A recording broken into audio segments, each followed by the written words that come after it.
उस समय अनेक सतियां थी जिनके अनेक नाम आएंगे, लेकिन महासती केवल अनसुईया हुई और उनका दर्शन पहला आएगा आपको सती अनसुईया का। फिर इसके बाद दूसरा दर्शन आएगा हनुमान धारा। आज भी वहाँ 850 सीढ़ियाँ हैं तो चढ़ के जाना पड़ता है। जिन लोगों को चढ़ने में तकलीफ होती है तो रोपवे है, रोपवे समझ रहे ना, खटोला झूला, उससे आप लोग जाएंगे, जिसका टिकट 160 रुपया अप डाउन है आने जाने का। वो आप लोग अपनी व्यवस्था के हिसाब से चलेंगे। जो लोग नहीं जाना चाहते तो नीचे भी हनुमान जी का मंदिर है, लेकिन वहाँ पर सरस्वती गंगा का जल आ रहा है हनुमान जी के शरीर के ऊपर।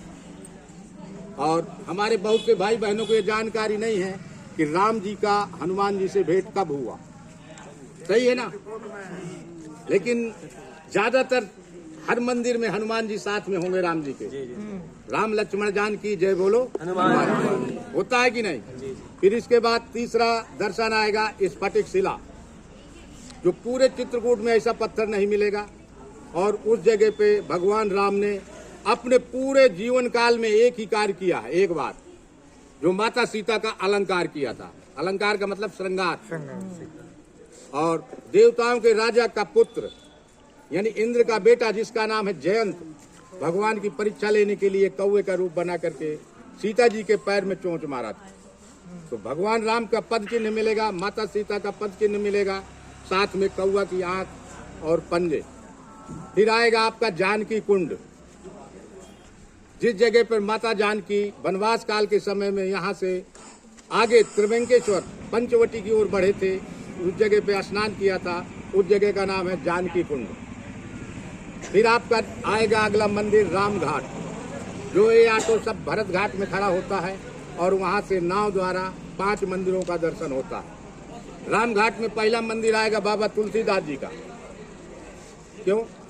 ये जो आपकी मौनी अमावस्या निकल गई 29 तारीख को, इसी दिन आज से 400 वर्ष पहले बाबा तुलसीदास जी को राम जी ने दर्शन दिया था। लेकिन बाबा तुलसी को दर्शन नहीं हुआ था, न हो रहा था। जैसे ही भगवान आते थे, चंदन लगा के चले जाते थे, तब हनुमान जी महाराज ने तोते का रूप लिया था और सुंदर सा दोहा कहा था कि चित्रकूट के घाट पे भई संतन की भीड़, तुलसीदास चंदन घिसे तिलक दे रघुवीर।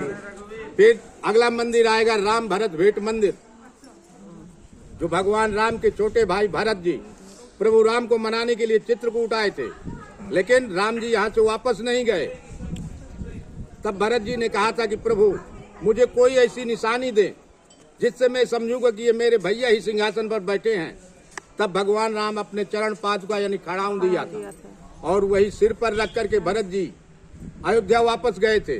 और राज सिंहासन पर खड़ाऊं रख करके अयोध्या से 4 किलोमीटर आगे नंदी गांव में जमीन के अंदर भरत जी रहे थे। ऐसा क्यों? भाई भगवान राम पत्थर में घास पत्ते के कुटिया में सोए थे, इसलिए भरत जी का मानना था कि अगर मेरे प्रभु घास पत्ते की कुटिया में सोते हैं तो मैं तो उनका सेवक हूँ, दास हूँ, इसलिए मुझे चरणों में सोना चाहिए। इसलिए उन्होंने जमीन के अंदर घास पत्ते की कुटिया बना करके सोए। फिर अगला मंदिर आएगा पर्ण कुटी।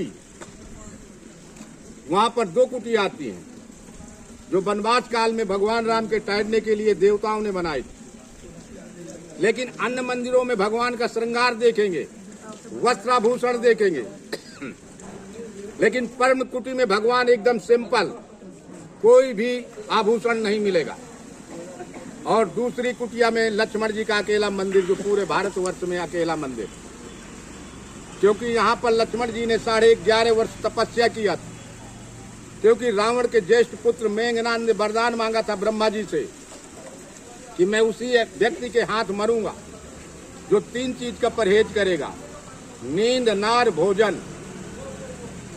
तो उर्मिला तो वहीं रह गई थी अयोध्या में, और यहाँ पर लक्ष्मण जी 11.5 वर्ष सोए नहीं, भगवान राम की ड्यूटी में रहे और भोजन भी नहीं किया।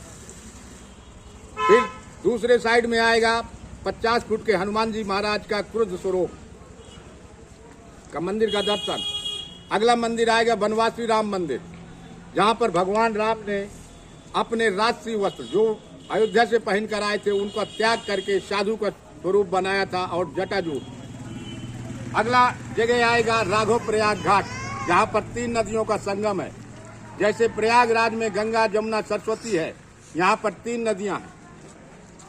जिस जगह पे भगवान राम ने अपने पिता महाराज दशरथ का श्राद्ध किया था, पहला पिंडदान चित्रकूट ग्राम, इसलिए उस जगह का नाम है राघव प्रयाग घाट। और कौन कौन सी नदियां हैं? मंदाकिनी, पैसुनी, गायत्री। गायत्री तो लुप्त रहती है और पैसुनी मकर संक्रांति या दीपावली के दिन प्रकट होती है, जो कामदगिरी पर्वत से निकल कर आती हुई। ये आपका साइट सीन होगा, प्लस शाम को गंगा आरती। लेकिन अब गंगा आरती के लिए आपका ऑटो तैयार है नहीं तैयार है, ये देखिए आपका मैटर है। मेरा काम है आपको जानकारी देना। सही है ना? मेरे पास कोई ऑटो नहीं है, कोई 4 व्हीलर नहीं है। प्रेम से बोलिए जय श्री